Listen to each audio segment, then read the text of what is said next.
motivation ko noon. Kasi wala akong trabaho. Naisip kong mag-alaga na lang ng baboy. Kasi nakita ko naman doon sa mga kamag-anak ko, mga kapitbahay ko, na kumikita sila. At saka dagdag na rin ito pangtustos sa pamilya ko. At saka pag-aaral ng mga anak ko. Kaya nagsimula lang ako sa isang inain hanggang sa lumalago na ito. Hanggang pinasok ko na rin ang pagiging nagpapatinir na ako. Hanggang sa dumadami na hanggang ngayon. Ang mga naging hamon talaga sa pagbababoy, yung magkasakit yung mga alaga mong baboy.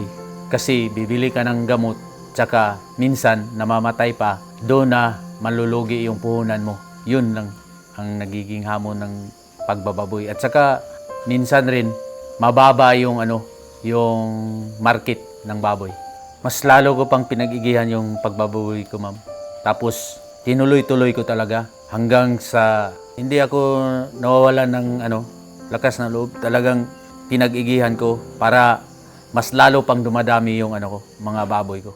Ako po ay si Kibsaim Layam. Nakatira po ako dito sa Shari Valley, Sindangan, Zamboanga del Norte. Naka 15 years na po akong gumagamit ng Ultrapac.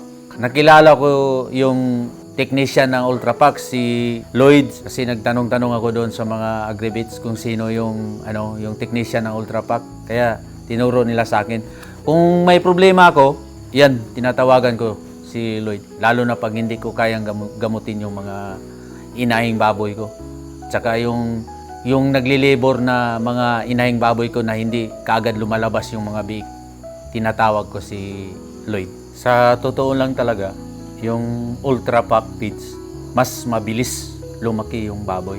May nga ako rito may 127 kilos ako na harvest. May 118, 119, at saka 86 yung pinakamaliit. Yun ang advantage sa Ultrapac, mas mabilis laki ng baboy.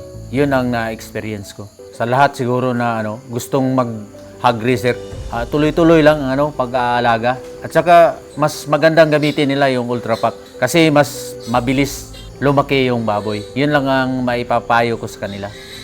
Salamat sa Ultrapac kasi mas lalo pang lumalago yung yung pagbababoy ko. Tsaka ang dahil sa Ultrapac, lumaki yung kita ko.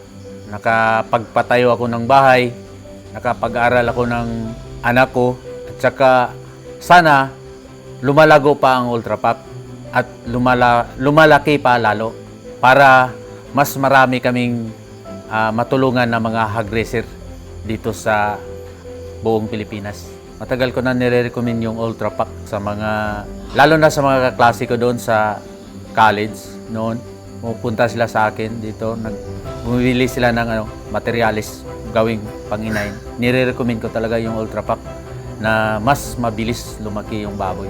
Kasi nagtatanong sila kung anong gamit na feeds. Sabi ko, gamitin nyo Ultrapac para mas malaki yung kita nyo. Tsaka mabigat yung timbang ng baboy.